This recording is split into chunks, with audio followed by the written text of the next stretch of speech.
यही अरविंद केजरीवाल था जो शीला दीक्षित को कोसता था कि यहाँ इलीगल माइग्रेंट्स आ गए हैं। मगर इन्होंने अब खुद क्या किया, अभी इनका एक पुराना कई नेता ऐसे पकड़े गए जो उनको कार्ड मुहैया करवाते थे, आधार कार्ड बनवाते थे, उनके लेटर रिकमेंडेशन होती थी एमएलए पार्षदों की कि हाँ ये हमें इसको जानता हूँ, इसका आधार कार्ड बनाओ। ये तो अदरवाइज आधार कार्ड बन सकता है, नहीं बन सकता। और रहे अमानतुल्लाह खान की बात, इन्होंने एक बात बड़ी सही कही कि हम मुस्लिम भाई हैं, हमें तो उनको वो देनी है। वो ये सिर्फ यहाँ से नहीं, वो वर्ल्ड में देखो नसरुल्लाह कहाँ मरता है, कहाँ मरता है, हजबुल्लाह का नसरुल्लाह मरता है। और कश्मीर में लड़कियाँ college going student, university going student, वो कहती हैं कि हर घर से नसरुल्लाह निकलेगा, हर घर से। तो वो पैटर्न यहाँ फॉलो हो रहा है। और आम आदमी पार्टी ने उनको पहले से ही वादा किया था कि वोट दो मुझे, वक्फ बोर्ड को मैं पैसे की कमी नहीं होने दूंगा। वक्फ बोर्ड क्या है, वक्फ बोर्ड क्या है, यहाँ मैं अगर 4 ईंटें लगाऊंगा, दिया जलाऊंगा, 2 दिन के बाद मैं उसको पक्का कर दूंगा। फिर मैं क्या करूंगा, उसको बढ़ा कर मैं छोटी छोटी दुकानें लगाऊंगा। तो वो उन दुकानों में काम कौन करेगा, वही रोंगिया भाई तो करेंगे हमारे। उन्हीं को तो हमने पार्क दे दिए, ये पूरी प्लानिंग है। उनको ही तो पूरे पार्क दे दिए, उनको ही पूरे पार्किंग का ठेका, उनको ही सारा कबाड़ी जो काम कर रहे हैं वो सारा जहांगीरपुर में जाइए, पूरा का पूरा रोड उन्होंने कवर कर दिया है। पूरा का पूरा रोड जो है वन साइडेड चलता है, एक पूरा मेरे ख्याल से 60 फुटी रोड है, पूरा का पूरा मला हुआ है। किसकी आड़ में, वहाँ पवन शर्मा विधायक था, मेरा कॉन्स्टिट्यूंसी है वो, मैं इसलिए बोल रहा हूँ वहाँ पे कि वहाँ एनक्रोचमेंट सबसे ज़्यादा करवाया किसने, आम आदमी पार्टी ने। पार्क सबसे ज़्यादा एनक्रोच किसने करवाए, आम आदमी पार्टी ने। और ऑफिशियल एक एनक्रोचमेंट बताता हूँ, मोहल्ला क्लिनिक के नाम पर क्या कोई भूमि अलॉट करवाई, कहाँ बने मोहल्ला क्लिनिक। जब यहाँ फुटपाथ बना हुआ है, मैक्सिमम आपको फुटपाथ के किनारे मिलेंगे मोहल्ला क्लिनिक, वो क्या सरकारी एनक्रोचमेंट नहीं है? वहाँ से गुजरने वाले को कहाँ से खाएंगे, घूम कर आएंगे। जब एक फुटपाथ था, आपने उसको सारा एनक्रोच कर दिया और एक दिशा दिखा दी एनक्रोचर्स को कि हम तो कर रहे हैं, आप भी कर लो, इसके साथ साथ में दुकानें बना लो। समझना इस चीज को। आम आदमी पार्टी एक फुल प्लान तरीके से, इन्होंने कन्वर्जन माफिया चलाया, उनके साथ हाथ मिलाया, इन्होंने खालिस्तानियों के साथ हाथ मिलाया, उनका पूरा एजेंडा वहाँ चल रहा है। वहाँ इस बार की आपने क्रिसमस की रैली देखी है उनकी, हैं? जो हमारा कभी कहते थे विरसा, पंजाबी विरसा नहीं मुकना चाहिए, वो चल होना चाहिए सब कुछ। आज कहाँ क्या किस तरफ जा रहा है वो कन्वर्जन? सबसे ज़्यादा किसकी आड़ में हो रहा है? पुलिस इनके हाथ में है। यहाँ चिल्लाते हैं पुलिस नहीं है, पुलिस अगर इनके हाथ में दे दी तो सबसे ज़्यादा क्राइम आपको दिल्ली वालों को मिलेगा। छोटी छोटी बच्चियों का आज रेप हो रहा है ना, कौन कौन कर रहा है वो, लास्ट में कौन निकलता है? दिल्ली पुलिस तो केंद्र के हवाले है। हाँ। मैं कहता हूँ है, मगर दरिंदे पाल कौन रहा है, उनके आधार कार्ड कौन बना रहा है, उनको एनक्रोचमेंट कर कर यहाँ बसा कौन रहा है, बाहर से आकर यहाँ पे वोटिंग। आपने कहा पैटर्न बताता हूँ आपको, 2014 में वोट बढ़ेंगे तो एक साथ तो लास्ट जैसे 5वां साल आया वोट जिस दिन, उसी वक्त एनरोलमेंट तो नहीं होती, वो तो थ्रू आउट ईयर होनी चाहिए। हर साल कोई ना कोई वोट बढ़ रहा है कि हाँ मेरा वोट बना दो, हर साल कैंप लगते हैं। मगर एक पैटर्न रहा पीछे 2014, 2019 के 20 के चुनाव से जस्ट पहले कि हर साल 4 से 5 लाख वोट बढ़ते थे। और आज उसका बांडाफोड़ बीजेपी कर रही है कि एक घर में जिसमें सिर्फ 3 मेंबर हैं, 60 वोट उसके घर पे पाए जा रहे हैं, जो पता ही नहीं है, नाम ही नहीं है। वो तो बोल रहे हैं यूपी बिहार के लोगों को ऐड कर रहे हैं। देखिए यूपी बिहार के लोग कौन, जिनके वोट काट दिए गए, जो यहाँ रह रहे हैं, यहाँ कमा रहे हैं, सब कुछ कर रहे हैं। मगर एक ही बात, रोंगियों की बात नहीं की इन्होंने। यूपी बिहार पूर्वांचली जितने हैं उनसे नफरत है। क्यों? उन्होंने क्या है, आज एक पक्ष पकड़ा हुआ है कि हम राष्ट्रवाद के साथ खड़े होंगे। मैं एक चीज़ बोलता हूँ, हर एक चीज़ जस्टिफाई हो सकती है, करप्शन को भी मैं जस्टिफाई कर देता हूँ, मगर क्या हम अपने जवानों के सगे हैं? आप हो बिल्कुल है। अगर आपका जवान आर्मी कमांडर कहेगा कि हमने सर्जिकल स्ट्राइक की है, मानेंगे आंखें बंद करके मानेंगे, मगर किस नेता ने, दिल्ली के किस नेता ने सबूत मांगे? मैं आपसे पूछता हूँ। अरविंद केजरीवाल, उसकी पार्टी, कुमार विश्वास ने उसको मना किया था, ओपनली कई डिबेट में उसने बोला हुआ है। इवन खालिस्तान की जब मूवमेंट करते थे उनसे मत मिल, कहता तो क्या होगा, पंजाब अलग हो जाएगा, पंजाब अलग हो जाएगा, अलग सूबे का मैं प्रधानमंत्री बन जाऊंगा। ये वर्डिंग किसकी है? अरविंद केजरीवाल की, फिर आप कैसे कहोगे कि ये हमारे लिए देश का हितकारी है? बताइए भैया क्या कहना चाहते अरविंद केजरीवाल ने सबूत मांगे, उसका इनाम क्या मिला पता है आपको? एमसीडी में हमने परचम लहराया, एमसीडी में भारतीय जनता पार्टी को सत्ता से बाहर कर दिया, मेयर आम आदमी पार्टी का लगा हुआ है। सबूत मांगने से हम मतलब जीते। सेना पर सवाल उठाने से तो आपको सत्ता मिलती है? बिल्कुल। जनता ने क्या, वोट देता है। जनता ने तोहफा किसको दिया? सोचिए, जनता ने तोहफा किसको दिया? आप बताइए, एमसीडी में कौन जीता? हम जीते, आम आदमी पार्टी, और ऐसे ही जीतते रहेंगे। हमने हिंदुओं के लिए क्या काम किया? आप एक काम बता दो, जमुना साहब की इन भोजपुरी लोगों के लिए। उससे तो वोट नहीं मिलता, केजरीवाल कह रहे हैं, वो तो आप यही हमें कहेंगे। चाहिए भी नहीं।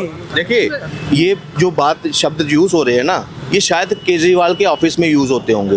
ये क्या करना है यमुना साहब करके, मेरा मुस्लिम भाई मेरे। केजरीवाल ने तो बोला है, ये तो उन्होंने पॉडकास्ट में बोला है। लेकिन इससे पहले क्या था, एक मुद्दा था वो यमुना, टोपी बनाते हैं। 8,500 करोड़ रुपया डकार गए। वो कितना? 8,500 करोड़ रुपया तुमने डकार गए। 16 उसके बाद मैं कहता इसका डबल कर दो, हूँ, नो वो भी वाटर बनाएंगे। ट्रीटमेंट प्लांट है यहाँ पे, जो सीवरेज का पानी जो है उसको कर गंगा में डालना था, सारे इनकम्प्लीट है, चल ही नहीं रहे। इम्प्योर पानी जा रहा है, और डेलिबरेटली आपको मैं बोलता हूँ, आपके हिंदू धर्म के साथ इन्होंने एक बार खिलवाड़ किया। राम मंदिर पे इनके नानी वाला बयान याद होगा, बिल्कुल। स्वास्तिक वाली वो पोस्ट याद होगी जिसमें झाड़ू लेकर इन्होंने, बिल्कुल याद है। आज वो क्या- कैसे भूल सकते हैं? आज सनातन बोर्ड बना रहे हैं, आज सनातन बोर्ड समितियां बना रही हैं, पुजारी बोर्ड समिति बना रहे हैं। ये है अरविंद केजरीवाल की असलियत, दिखाओ। और ये बात सही कह रहे हैं, कौन, किसने वोट दिया? उनको एमसीडी में जिताने वाले कौन? हम लोग। हम में जो है ना, हमारे में गद्दार लोग हैं, वो पता किस पे चलते हैं? फ्री बिजली के नाम पर, फ्री पानी के नाम पर, फ्री बस के किराए पर ना इतना बड़ा अपनी मतलब गोलियां खा लेंगे। वो अंकित जो हमारा आईबी का ऑफिसर था, शर्मा, उसको दंगों में वो सह लेंगे, मगर क्या, रेवड़ी के नाम पर बैठ जाएंगे। ये है। आप बिजली का बिल नहीं आ रहा है, पानी का बिल नहीं आ रहा है, पैसे नहीं खर्च हो रहे, तो अच्छा तो लगेगा ही ना आम आदमी को। बिल नहीं आ रहा, मैं कहता हूँ अगर थोड़ा सा आदमी 10th पास कर ले ना, तो इतना तो आदमी समझता है। हम जो बात करते हैं save water, save environment, clean environment, हैं क्यों करते हैं? हमें पता है रिसोर्सेज की वैल्यू क्या है। कहते हैं money belongs to you but resources belongs to society. तो आप क्या कर रहे हो? फ्री के नाम पर बांट रहे हो, और उसके नाम पर ये नहीं कि आपका बजट सरप्लस चल रहा है, आप घाटे में चल रहे हो। 31 साल के बाद ऐसी सरकार आई है, पढ़ी लिखी सरकार, मुख्यमंत्री सरकार ऐसी आई है जिसने दिल्ली का बजट को 8,000 करोड़ के घाटे पे लाकर खड़ा कर दिया। क्या कह रहे हैं आप? बस 2 लाइन मैं कहना चाह रहा हूँ। बहुत हिंदू वीरता हमने देखी है। 2 लाइनों में मैं हिंदू वीरता की पराकाष्ठा मैं आपको बता देता हूँ। 2 लाइनों में अटल बिहारी वाजपेयी साहब ने देश को परमाणु संपन्न देश बनाया, इस पूरे संसार में सर उठाने लायक बनाया। हम हिंदू ने क्या किया? सत्ता से बेदखल कर दिया। ठीक 500 साल बाद बीजेपी ने, भारतीय जनता पार्टी ने श्री राम मंदिर बनाया, हमने उसको बैसाखी पे लाके खड़ा कर दिया। और माकूल जवाब हमने अयोध्या की सीट से ही दिया। जिसने राम भक्तों पर गोली चलवाई, हमने उसी को जिताकर सत्ता में बिठा दिया। ये है हार्ड रियलिटी हमारे हिंदू समाज की। आप क्या उड़ोगे? आप कह रहे जय श्री राम 4 नारे लाने से। अब भूमिका निभाने की यहाँ है। आप दिल्ली में पता क्या हो, आजकल वहाँ जो विदेशी बैठे हैं ना, एजेंट, जो भारत को टुकड़े करना चाहते हैं, वो पता क्या फुसफुसाते हैं आपस में। दिल्ली में तो राज आज भी हमारा ही है, क्योंकि उनका पपट बैठा हुआ है यहाँ पे, डीप स्टेट का पपट। मुझे कहने में कोई झिझक नहीं है। जो हमारे जवानों से सबूत मांगता है, जो है खालिस्तानियों के साथ बैठता है, जो उनके एजेंडे चलाता है, जो सीए के प्रोटेस्टर को शाहीन बाग रचता है, उनको बिरयानी खिलाता है ना, वो हमारे देश का सगा नहीं हो सकता। तो इस तो जांच एजेंसियों को जांच करनी चाहिए ऐसे लोगों की, और इनको उठाकर जेल में डाल। जब जांच एजेंसियां अपना काम करती हैं, तो आप जैसे पत्रकार कहते हैं एजेंसी बिक गई, ईडी जो है मोदी जी के इशारों पे चल रही है। जांच एजेंसी ही थी, एक के साथ एक दारू बेचने वाले को पकड़ा, उसमें भ्रष्टाचार, आज 2,000 करोड़ रुपए का घाटा उसमें दिखाया है सीएजी रिपोर्ट में। वो किनको बेनिफिट दे रहे थे? वो उन्हीं को, अपने वेल विशर्स को। दिल्ली का जो हक का पैसा है वो अपने मित्रों में बांट रहे थे।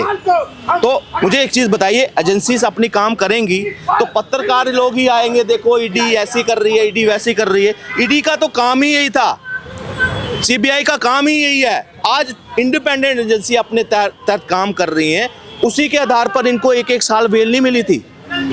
मगर हमारा क्या है, कानून व्यवस्था इतनी, क्या बोलूँ आपको, नालायक है, लॉस इतने कमज़ोर हैं कि रेप हो जाते हैं, हमारे बार मोमबत्तियाँ लेकर पहुंच जाते हैं, मगर उसको खड़ा करने के लिए कोई कदम उठाए, सिस्टम को बदलने की बात वो नहीं होती। मगर आज मैं कहता हूँ दिल्ली वासियों के लिए एक सुनहरा मौका है कि 27 साल से यहाँ भाजपा की सरकार नहीं है, केंद्र में भाजपा है, डबल इंजन की सरकार की हमारे पास एग्जाम्पल है, हरियाणा है हमारे पास सामने, उत्तर प्रदेश है, मध्य प्रदेश है। वो देखो आज वो कहाँ है, वो डेवलपमेंट के मामले में दिल्ली को सरपास कर चुका है, ओवरटेक कर चुके हैं। कोई चीज़ होती थी, कोई टाइम था कि दिल्ली में एक्सक्लूसिव चीज़ें आती थी, मेट्रो आएगी पहले यहाँ बनेगी, बाद में कहीं दूसरे राज्यों में जाती थी। आज क्या हो रहा है, उत्तर प्रदेश में, गुजरात में, वहाँ पहले चीज़ें आती हैं और बाद में दिल्ली में पहुँच रही है। तो योगी आदित्यनाथ तो इन्वेस्टर को बुला रहे हैं, उनके लिए रेड कारपेट बिछा रहे हैं। और अगर आप देखेंगे तो सुरक्षा, मैं उत्तर प्रदेश से आती हूँ और उत्तर प्रदेश में जो सुरक्षा है इस वक्त ऐसी है कि आप कहीं भी निकल सकते हैं। तो पहले हम डरते थे, हिचकते थे, बट अब नहीं हिचकते। तो मुझे ऐसा लगता है सेफ है इसलिए आते हैं। आप हमारी छोटी बहन हो, हमने वो समय देखा है 50 से 150 रुपए के बीच में MMS बिकते थे। गांव देहात में इतनी दादागिरी थी कि वो रेप के केस रजिस्टर्ड ही नहीं हो पाते थे, समाजवादी पार्टी उनको रजिस्टर्ड ही नहीं होने देते थे। कई ऐसी स्टोरी हैं कि बड़े बड़े घरानों की लड़कियों को मुस्लिम उठाकर ले जाते थे। क्या होता था, कहते समाजवादी के नेता हैं जी, 4-4, 5-5, 6-6 महीने मतलब दिन के बाद उनको घर भेजा जाता था। और ये एक्चुअल में स्टोरी हैं। आज उस प्रदेश को, गुंडा प्रदेश को उत्तम प्रदेश की तरफ बढ़ा रहे हैं। क्या दिल्ली डिजर्व नहीं करती?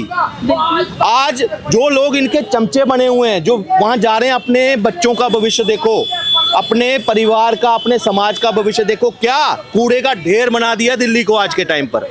राजधानी है हमारी, और आज से नहीं, क्या मुगलों के टाइम से पहले से ये मतलब दिल्ली जो है, कहते हैं दिल्ली फतेह करनी है, दिल्ली फतेह करनी है। इसी तरह से ना पूरा अंग्रेजों का भी यहाँ फोकस रखा। मगर आज क्या बना दिया इनको, जो पहाड़ों की लंबाई दिखाया करते थे वहाँ पे कि हाँ इतना MCD के टाइम पर, आज घर के बाहर पहाड़ लगा दिए कूड़े के। वो कौन लोग हैं? यही लोग तो हैं नालायक। इन्होंने दिल्ली को पहले ऐसे डुबोया, जल बोर्ड 80,000 काटा, DTC 40,000 करोड़ काटा, हर एक डिपार्टमेंट आज घाटे में चल रहा है। एम्प्लॉयज़ के लिए सैलरी नहीं है, जो मार्शल नियुक्त किए थे उसके लिए बजट कर परवाह वही नहीं किया। और फिर कहते हैं कि हम मेरे पास जादू की छड़ी है। 52 करोड़ का बंगला बना रहे हैं, 18 लाख के पर्दे लगा रहे हैं उसमें। फिर कहाँ से आम आदमी हैं? ये बिजनेसमैन हैं, ये बिजनेस करने आए थे। हरियाणा से उठकर स्टार्टअप किया इन्होंने, किसके नाम से? ये स्टार्टअप पार्टी कहूँगा। अरविंद केजरीवाल की आम आदमी पार्टी स्टार्टअप पार्टी है। इसको भी मैं कहूँगा यूनिकॉर्न की लिस्ट में इसको ऐड करो मोदी जी। ये स्टार्टअप इंडिया के तहत एक 2014 में बनने वाला यूनिकॉर्न बना है भ्रष्टाचार के नाम पर। और मुझे लगता है अगर आपकी एजेंसियों ने, CBI ने इनको अंदर नहीं डाला तो इनसे प्रभावित होते कई ऐसे भ्रष्टाचारी जो है ना, और ऐसे स्टार्टअप बनाएंगे और दोबारा जनता को ठगने का काम करेंगे। तो अभी से अंकुश लगाइए, अपनी एजेंसी को बोलो कि अगर एलिगेशन लगाते हो तो प्रॉपर इन्वेस्टिगेशन के साथ उसको अंदर तक डालिए, यहाँ राजनीति ना हो, क्योंकि देश के भविष्य के साथ खिलवाड़ हो रही है। आज इन्वायरमेंट देखो, यहाँ पे हर एक चीज़ों की देखो, आपने ये सुना ही है इन्वायरमेंट दिल्ली का, इस पे बोलने की जरूरत है। मगर क्या है, जीरो पॉलिसी। रिन्यूएबल एनर्जी की बात करेंगे, क्या पॉलिसी है? सिर्फ दिखावा। आज मोदी जी जो है ना, इन्होंने पिछले साल कहा था कि हम 1 करोड़ लोगों के घरों पे सोलर की लाइट लगाएंगे, मगर इनकी क्या पॉलिसी है? दिल्ली तो मेन विकसित रहा है ना, हर एक बंदा वो कर सकता है, मगर क्या है, जीरो पॉलिसी। इसीलिए मैं कहता हूँ इस बार भाजपा को लाना पड़ेगा। और ये सिर्फ भाजपा की मुहिम नहीं होनी चाहिए, उनके कार्यकर्ताओं की मुहिम, आम जनमानस जो दिल्ली से प्यार करता है ना, उसकी मुहिम होनी चाहिए। CM चाहे कोई बने, मगर भाजपा को इस वक्त डबल इंजन की सरकार। आप बीजेपी से जुड़े हुए हैं? मैं जुड़ा हूँ, नहीं जुड़ा हूँ, मैं जम्मू कश्मीर का निवासी हूँ और 3 साल से दिल्ली में रह रहा हूँ। और मैं कहता हूँ दिल्ली वोट यहाँ पर? हाँ, मेरा वोट है आदर्श। क्या नाम है? मेरा नाम पवन केसर नाम है जी। तो यहाँ नई दिल्ली में आप? मैं हूँ आदर्श नगर विधानसभा। आदर्श नगर विधानसभा जी। आपका बहुत बहुत धन्यवाद।